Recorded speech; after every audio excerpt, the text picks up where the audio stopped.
I called Kimber 34 times in 5 minutes. It was 10 in the morning and I hadn't heard her leave, hadn't even woken up when she did. I cursed her and my dope in the same breath. If she didn't answer soon, I would be forced to walk the 3.5 miles to downtown Drisking and start asking around for her. A course of action that would get me noticed real fucking quick. I paced the patio for a half an hour and smoked cigarette after cigarette, thankful I'd packed an entire carton. Just as I was pulling on my boots to leave, my phone rang. I was relieved to see Kimber's number pop up. A new addition to my phone book that would have unfurled a comforting warmth in my stomach if I wasn't so irate. I answered, "What the fuck, Kimber?" I'm sorry, Sam. I had to. He wasn't going to meet with me otherwise." "Where are you?" "I'm in the car. I'm almost back. They haven't plowed yet in town." "Really?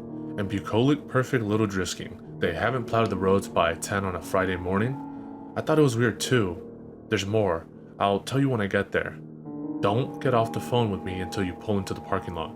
"Okay." I opened the door and went to wait out in the cold for Kimber's car. My heart didn't slow to a normal rate until I finally saw it driving into the parking lot. She pulled into the space below our door and ran up the stairs. I'm sorry. I had to. Don't be mad." "Are you fucking kidding me with this, Kimber?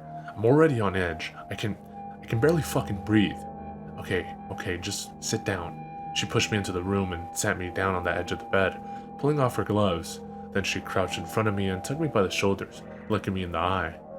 "The sheriff and most of his deputies are engaged today, which I was told means they are up at Borrasca.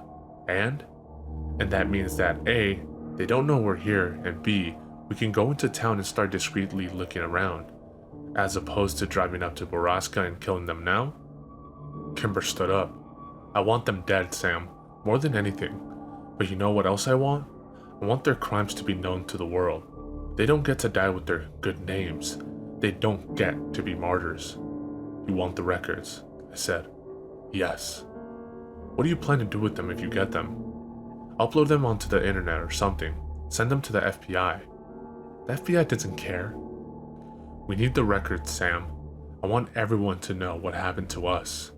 Kimber's voice had risen an octave and she seemed on the verge of an anxiety attack. Okay, I stood up. "Maybe Seth can help." "Your roommate? How?" she asked. "He does some pretty illegal stuff online. Maybe he can break into a mainframe or whatever and download the files. So he's a hacker. He yells at me when I call him that. Is he any good?" I shrugged. "He's well known in certain circles." She nodded. "Well, we need those files. I just need to find out where they keep them." "Are we really sure they even keep records on Borrasca? Seems like a huge liability." "An operation that size has to have records. And my source told me they exist." "Great, your source." I rolled my eyes. "Okay, so you want to go into town and what, ask around then?" Kimber narrowed her eyes at me. "That's idiotic. I was thinking more maybe we find out where the Clary house is and get the information out of Grace Cleary." I raised my eyebrows at her. "You want to torture an old lady?" Kimber fucking exploded. "An old lady that helped to rape, torture, and murder hundreds of women over 50 years? Fuck yeah, I want to torture that old lady." Alright. Look, I may know someone who might be sympathetic. And I'm reasonably sure that, unlike your contact, she's innocent of any knowledge of Borrasca. In fact, she's the one that helped me and Kyle find you. At the very least, she'll know where the Clarys live now." The drive into town took twice as long as it should have due to the snow. "Why haven't they plowed these roads?" I asked idly. "It's not just the roads, it's everything," Kimber said grimly. "A lot of stores have closed in town. Buildings are in disrepair. Everything looks like shit. They don't even have any Christmas lights up. It's bizarre." "That's fucking weird. Are we even sure that Borrasca is still running? The town looks pretty destitute." "I am," Kimber said and pointed to a bulletin board on the corner of the 2nd and Osborne, which had 6 different and seemingly recent missing persons posters. "What the fuck is going on?" I murmured as we turned onto Main and into the downtown marketplace. Everything in town was as Kimber had described, run down and ostensibly poor. What happened to this place? "I don't know, but lucky for us, the antiquities shop is still in business," Kimber said, pointing across the road. As we parked, I zipped my parka up to my neck and lowered my hat down to my eyes. Kimber did the same. The most important thing right now was not being recognized. Mr. Dranger was still behind the antiquities counter after all these years, but gone was his airs of haughtiness and pretentious stare. He regarded us coolly but professionally until it was clear we were only traveling through his shop to get to Caitlin Scanlon's office at the back. He mumbled something under his breath, and though I didn't catch it, I was reasonably sure there had been no sign of recognition in his face nor his words. When we arrived at the office door of the Historic Preservation Society of Drisking, I knocked softly and listened for Catherine's voice. Instead, the door was yanked violently open by a man I had never seen before. "May I help you?" he asked as he eyed us up and down. Yes you can," I said. "Alright then, come on in. I'm Don Wheeler. And you are?" Kimber and I exchanged a careful look and entered the room cautiously. "Actually, we're looking for Catherine Scanlon," I said. I didn't like the way he was staring at Kimber. "Oh, Miss Scanlon," he said, not taking his eyes from her. "You haven't heard then?" My stomach retched. "We haven't," Kimber said, pulling her jacket around her more tightly. "Sad business, truly.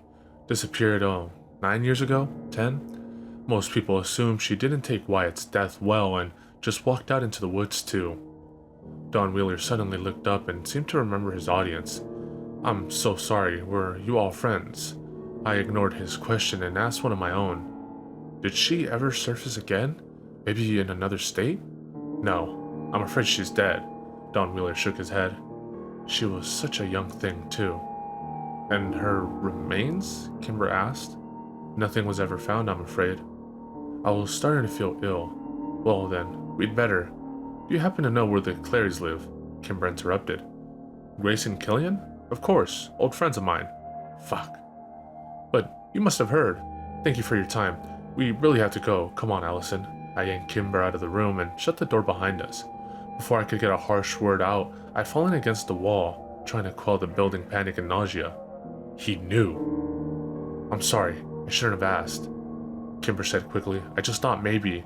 I held a finger up as I leaned against the wall with my head between my knees, trying to compose myself. Kimber rubbed my back as I swallowed down the bile and waited for the dizziness to pass. Finally, I stood up. "We have to go." I didn't even look at Dranger as we made our way out of the shop, but I could feel him watching us.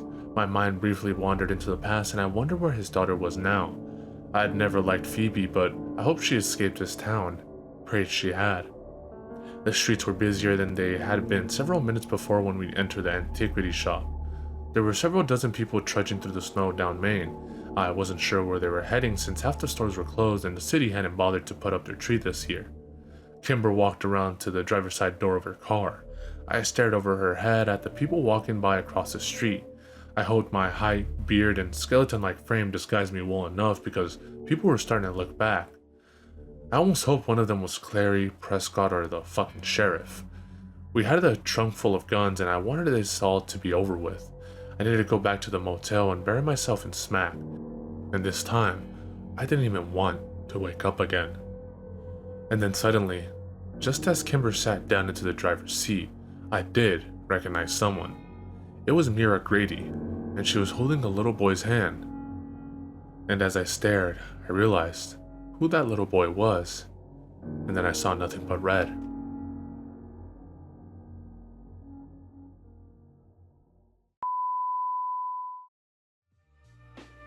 Sinister V's, sinister voices. Yo. Action-packed, Black Mac 10, Junior and his friend, not a pot to piss and starving brothers on a mission. 2:30, brilliant plan around the toll booth, GW Bridge, got the weapon concealed, nothing to lose. They choose to break the rules at all costs, stick them in Jersey, hit the other side to New York, black and red leather suits and black biker boots. One got the gun, the other one controls the motorbike, adrenaline pumping, dreams of cash. Anybody try to stop them getting lead in their face, believe that. Black